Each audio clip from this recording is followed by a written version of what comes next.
This is Mexico, and the place we're looking for is Colonia Lebaron. One important detail is that there are a lot of fields around here, which means there are wealthy farmers in the area. At some point, the cartels got the idea to start kidnapping people from rich families and demanding huge ransoms, and the scheme worked because everyone was terrified of the cartels. They kept doing it until they picked the wrong man. The criminals kidnapped a teenage boy from his family and demanded $1 million, but instead of paying, the man declared war on them all by himself. And what he did to the cartel shook the entire criminal underworld of Mexico.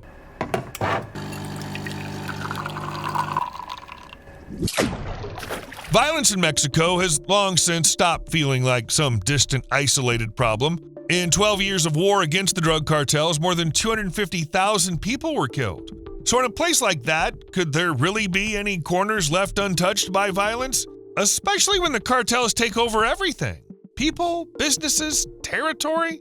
And yet there were exceptions. For a long time, the Lebaron communities lived almost as if they were outside the larger conflict. They were remote, kept to themselves, and in a way seemed invincible. But that was the dangerous part. In a country at war, quiet places don't stay quiet forever. But first, let's figure out why these people managed to stay out of it for so long.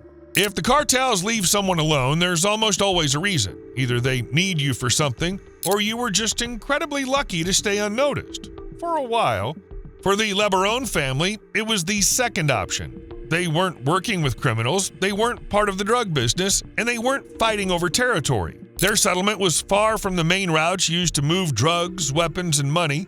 On top of that, they lived a pretty closed-off life. It was a religious community with its own way of living, its own rules and all of that. So for a long time, Lebaron managed to stay outside the cartel's direct sphere of interest. But that kind of peace simply couldn't last forever. When violence spreads, it's not just the number of attacks that changes, the rules of everyday life change too. Places that once managed to stay on the sidelines slowly end up inside the danger zone. Basically, after 2006, the situation in Mexico changed. The government launched a major war against the cartels, and it hit everyone at once. The old criminal group started breaking apart into smaller ones, and they began competing with each other. And where there's competition, there's violence. Well, when we're talking about gangs. The cartels weren't just fighting over their usual territories anymore. They were looking for new opportunities. They needed money, roads, hideouts, influence, and any place they could use. In those conditions, there were no blank spots left on the map. No one was safe. At first, it might not be obvious why the cartels would even pay attention to tiny settlements in the middle of nowhere. They didn't seem to be in the way, they weren't sitting on key routes, and they didn't look especially valuable to criminals. But when violence increases and rival groups put more pressure on each other, they have to find new ways to make money. Something besides drug trafficking, controlling roads, and all the usual methods. You get the idea. That's when they start looking at communities that have never had to defend themselves seriously. Small communities, settlements with land, farms, vehicles, businesses, connections, money, and no serious protection of their own. After 2006, this became impossible to ignore. Across Mexico, kidnappings for ransom rose sharply. Officially, there were around 595 cases, and by 2009, that number had grown to more than 1,160. And those are only the incidents that made it into the statistics. Isolated settlements were no longer invisible. To the cartels, they started to look like convenient targets and like an excellent way to make money by kidnapping someone and demanding a ransom. But hold on, this is only the beginning of the story. When fear takes over, most people choose silence because silence feels safer. The less you say, the less attention you draw, and when almost everyone does what the cartels demand, pays up, keeps quiet, asks no questions, and tries to stay invisible, anyone who acts differently immediately starts to look like a hero. Or a madman, depends on how you look at it. In the Lebaron community, that man was Adrian Lebaron. He was the father of a large family and one of the people who refused to simply accept the cartel's rules. Instead, Adrian took a public stand and gradually became the voice of the entire community. And if the cartel thought it could just pressure him and scare him into silence, it was badly mistaken, because very soon the criminals would regret crossing Adrian Lebaron. The real turning point comes when a cartel decides to test the limits What happens if we go further? Where's the line? Who's going to stop us? Will there be any consequences at all? In situations like this, cartels often use the same method of pressure: kidnapping. They take someone, then use fear to quickly break the entire family. I agree, it's horrific, but that's exactly how cartels operate. And in 2009, it happened to the LeBaron family. The cartel kidnapped a teenager and demanded a ransom of $1 million. For the community, this was no longer just another terrifying piece of news. The LeBaron family was large, but very close-knit, so the blow hit exactly where it hurt. The kidnapped teenager was Adrian LeBaron's nephew. Can you imagine how impossible that choice was? Paying would prove the tactic works. Refusing would mean gambling with the victim's life. So it's easy to understand why this moment became a turning point. This was no longer a story about violence in the country. It was no longer just news about cartels or someone else's tragedy happening nearby. Now it had struck one specific family. In moments like this, most people choose to pay. Not because they're giving up, but because it seems like the fastest way to bring the person home. The main thing is to save them. Everything else can be dealt with later. But Adrian LeBaron made a different decision. He refused to pay the ransom, and it wasn't because he wasn't afraid. On the contrary, everyone was afraid. Only a fool wouldn't be. But Adrian understood that money wouldn't solve the problem. It would only give the criminals more power. If a cartel can collect $1 million for one hostage, it becomes proof that the tactic works, which means the next target could be someone else, another relative, another child, another family from the same community. But when someone refuses to play by the cartel's rules, the cartel sees it as a challenge, and usually it responds. But here's the real question. How do you get someone back after you've already refused to pay the ransom, when your family has no force of its own? They didn't have an armed unit. They didn't have people who could storm in and rescue the hostage. Under normal circumstances, without money and without weapons, stories like this often end in tragedy. Pay and the victim survives. Don't pay, well, you brought it on yourself. But Adrian LeBaron chose a different path. He didn't bet on secret negotiations. He bet on publicity. In other words, he took his family's private tragedy and turned it into a problem the authorities could no longer ignore. Instead of quietly waiting for another call from the kidnappers, the community gathered, got into their cars, and drove to the office of the governor of Chihuahua. Picture an entire convoy, about 500 people. Usually in stories like this, you already know how it's going to end because cartels almost never give in to pressure, especially public pressure. For them, backing down means looking weak, and weakness is dangerous in the criminal world. Once people see that a cartel can be pushed around, that's it. The cartel loses respect. Other cartels won't understand. They'll be a joke on the streets. And that's exactly what makes this story so unusual. The kidnapped teenager was released without a ransom. The LeBaron family managed to do something that's almost impossible in circumstances like these. They refused to obey the kidnapper's demands and still got their loved one back. For the criminals, that was a serious blow to their reputation. Cartels don't survive on weapons and money alone. They survive on fear, on the feeling that arguing is pointless, resistance is dangerous, and the only way to stay alive is to keep quiet and do what you're told. But suddenly, this case showed that there was another way, and that it could work. Adrian LeBaron had broken the unwritten rules the cartels operated by, and of course, the criminals needed to restore the influence they had lost. So they started looking for a way to strike back. After a blow like that to their reputation, the cartel had to bring fear back at any cost before people started thinking these kinds of protest marches could actually work, and their response didn't take long. In 2009, Benjamin LeBaron was murdered. One of the family's activists who'd openly spoken out against organized crime. Another community leader was killed with him, and he too had been connected to the kidnapping case. And this didn't happen somewhere on the road or in a dark alley. The cartel came straight into the LeBaron family's home. It happened right here, while people were sleeping. Around 15 to 20 men came to the house and demanded to be let in. Well, demanded is one way to put it. The front door handle still bears the marks of a sledgehammer and gunshots. In other words, they tried to smash the door down. They shot at it, and they forced their way in. They threatened the family with a grenade and made them open the door. That was the whole point of the cartel's response. They didn't just kill someone who had spoken out. They turned it into a public message, so everyone would understand that no one was safe, not even at home, behind a locked door. And to make sure there was absolutely no room for doubt, the attack came with direct threats as well. It makes sense that incidents like this intimidate most people, causing them to stay quiet and out of sight. That's exactly what cartels count on. Their goal isn't just to remove one person, it's to frighten everyone else so badly that no one even thinks about resisting again. But you know what? It didn't work on Adrien Lebaron. He didn't give up his activism. On the contrary, he started speaking even louder. He continued talking publicly about what was happening, and he didn't pretend it was something people could simply ignore. In fact, his decision to keep going becomes easier to understand when you remember one crucial thing. Caution hadn't saved his loved ones. So why keep living by rules dictated by fear when those rules don't even keep you safe? Adrien Lebaron began speaking even more openly, and he didn't accuse only the cartels. Soon he started talking about corruption, about links between officials and organized crime, and about the fact that a system like this couldn't exist through the actions of criminals alone.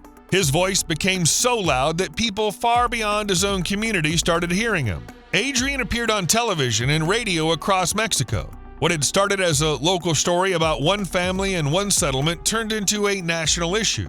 But inside the community itself, the tension never went away. People understood that after Benjamin's murder, they were still in danger. And so, you think they were scared?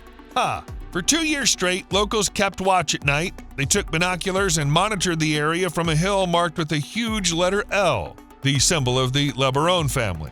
That certainly sounds epic, but the real question is, how do you even protect yourself from a cartel? When things are about to spiral into war, ordinary caution isn't enough. You can't just lock your doors, stay inside at night, and hope for the best. The threat's too big, too unpredictable. So the community had to completely change the way they live.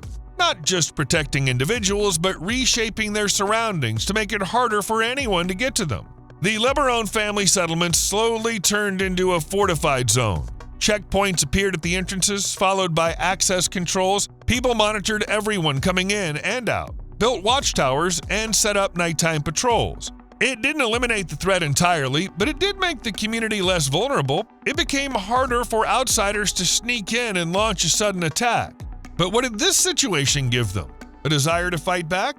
On one hand, openly resisting increases the risk for the whole family.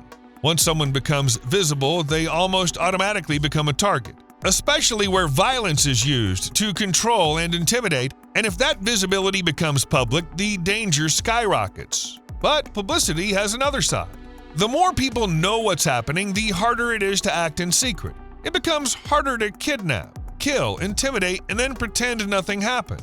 It's much harder to bury a crime when the whole country's already watching. Adrien Lebaron gradually stopped being just a local from a quiet community and became a figure known across Mexico. Journalists followed his every move, people listened to him, and his name became synonymous with standing up to the cartels. That's like a bonus to his armor, plus 30 to protection thanks to the publicity. Over time, it became hard to see Adrien as just a regular community member. He spoke out about things most people were too afraid even to whisper. And when someone repeatedly challenges the system, they start to stop being just a person, and they become Batman. Well, not exactly, but close enough. Gradually, Adrien Lebaron became a symbol of resistance. His name was increasingly associated with public criticism of both the cartels and the authorities, and by extension, it changed how the rest of the family was perceived. The Lebarons were no longer seen as just a community that suffered violence. They were fighters against organized crime. But being a symbol of resistance doesn't protect you. On the contrary, it makes you and your family an even more desirable target, because if someone becomes the face of resistance, it's not enough for the cartel to just remove them quietly. They need to make sure everyone sees it, to send a message. This is what happens when you speak too loudly. Otherwise, your example starts to undermine fear. People are realizing that staying silent isn't the only option, that you can stand up, resist, and refuse to follow someone else's rules. Overall, this works against any system that relies on intimidation. And that's how Adrien Lebaron became not just a person, not just a community leader, but a public challenge to Mexico's criminal world, the face of resistance. And the cartels had to respond with a carefully planned counterattack. Since they couldn't intimidate him directly, the criminals decided to strike where it would hurt most, at his family. The next attack came in 2019. On the morning of November 4th, Adrien's daughter, Ronita Lebaron, set out toward Phoenix. She was accompanied by 2 other women from the family, and together they traveled in a convoy because moving alone had long since become too dangerous. 14 children were also in the vehicles. At first glance, it seemed like just a normal family trip from one place to another. But you already know this is going to end badly, right? That convoy became the cartel's target. The attack wasn't random. There was no chaotic shooting or mistake on the road. Everything was clearly planned in advance and in such a way as to have the maximum impact. Armed with automatic rifles and machine guns, the attackers positioned themselves about 70 miles south of the Mexican border. They didn't just strike the first car they saw. The first vehicles were allowed to pass while they waited for the main target. When the convoy drew near, the attackers opened fire on the SUV with Ronita Lebaron in it, and then approached the vehicle, doused it with gasoline, and set it on fire. Further down the road, other family vehicles were also fired upon. The attack didn't stop at one car, and 9 people were killed, including women and children. Today, a memorial stands at the site. The victims weren't chosen randomly. In these kinds of conflicts, targets are usually people considered threats, those who interfere, resist, or control something important. But instead, the cartels struck women and children. Adrienne Lebaron's daughter and grandchildren were killed. Naturally, this was an immediate, horrifying tragedy that could have silenced anyone. That very night, Adrienne and other men went to the attack site. Using their phones for light, they walked the road, collected shell casings, inspected the area. They noted broken branches and figured out the direction of fire and the attackers' escape route. It became clear who was likely behind this brutal massacre: the cartel. Until that day, Adrienne had been fighting the system. Yes, it was dangerous, but there was still some distance between him and the threat. After the attack, that distance vanished. His closest, most vulnerable family members were gone. What had become a public fight, a struggle against a criminal system, became a personal loss that could never be forgotten. In such circumstances, many people stop. Not because they give up, but because the cost becomes unbearable. When loved ones die, someone might feel continuing the fight is impossible. But not Adrienne. I'm serious, this guy's made of iron. The tragedy didn't break him. It erased any remaining doubt. He realized there was nowhere left to retreat, and retreat wasn't even an option anymore. Interesting how, right after the mass killing, the "it was a mistake" version suddenly appeared. Very convenient, you know? The cartel could claim, "We didn't mean to. We got the wrong people. It was an accident." In cases like this, criminals often use that strategy, especially when civilians die. But the attack told a different story. The convoy was organized. The vehicles weren't hit randomly. The attackers picked their targets, acted from multiple positions, and knew exactly what they were doing. Most importantly, the Lebaron family was the one targeted. Relatives of a man who'd spent years openly speaking out against the cartels, accusing them publicly, bringing the story into the spotlight, and refusing to stay silent. In short, it's impossible to believe this was an accident, even if the cartel apologized profusely. But then what? What happened next pushed Adrienne's actions beyond a local conflict, because pressure within Mexico wasn't enough. Yes, he spoke out, demanded action, but the situation in the region still didn't change the way it should have after such a tragedy. So there was only one way to ramp up the pressure, to ensure that this story wasn't seen only in Mexico: take the fight to the international stage. Adrienne began reaching out to foreign media outlets, human rights organizations, and politicians. Suddenly, the Lebaron family story was no longer just an internal Mexican problem. It became, essentially, an international conflict. The logic behind taking the fight beyond Mexico becomes clear when you look at what cartels actually respond to. Pressure inside the country often doesn't produce the desired result, especially in places shaped by corruption, fear, and weak government oversight. In that kind of environment, a lot can be covered up, dragged out, or ignored altogether. But once someone from the outside starts taking interest, that's a whole different level. When a story starts gaining attention abroad, with foreign media, lawyers, and politicians getting involved, it becomes much harder to keep what's happening hidden. Adrienne Lebaron counted on exactly that. Just a month after the tragedy, the family traveled to Washington to meet with members of Congress, seeking federal-level attention. But Adrienne's goal was bigger than just forcing an investigation into one attack, because a few arrests can't change the system. If the structure itself stays the same, the violence just keeps coming back. So Adrienne Lebaron demanded, that the cartels be designated as terrorist organizations. And honestly, there's a certain logic to that. The fight against terrorists follows a completely different playbook, with many more tools for applying pressure on them, both inside Mexico and beyond. Other relatives supported this position as well, including Frank Lebaron. He said these attacks aren't just meant to kill people, they're meant to create fear, and then use that fear as a tool of control. And you can't really argue with that. But let's dig into the details a little. As long as cartels are treated as ordinary criminal groups, the fight against them is mostly limited to national laws, police work, arrests, and domestic investigations. But if they're recognized as terrorist organizations, that could open the door to international operations, tougher measures, financial restrictions, and a completely different level of intervention. That's exactly what Adrian Lebaron was trying to achieve. He didn't just want to change the way people viewed this one attack, he wanted to change the rules of the fight against the cartels themselves, especially because these are no longer just gangs committing crimes, they are extremely dangerous groups that use fear as a weapon and control people through violence. I mean, at that point, how are they not terrorists? Plus, it would give the US government more options while pushing the whole issue to a political level. A win all around, except for the cartels, of course. So what came of it? First of all, it got to the point where Donald Trump proposed stepping up the fight against the cartels and essentially declaring war on them. That can be seen as a sign that the story had crossed Mexico's borders and become part of a much larger political agenda. And it's important to understand that this level of attention might never have happened without pressure from Adrian Lebaron and without the tragedy becoming public. If this story had stayed quiet, the cartel's actions might have gone unpunished, or almost unpunished. But what about the actual action? In situations like this, authorities often stop at promises and public statements because real steps require money, resources, time, and political will. But here, after the public attention and pressure, things did begin to move.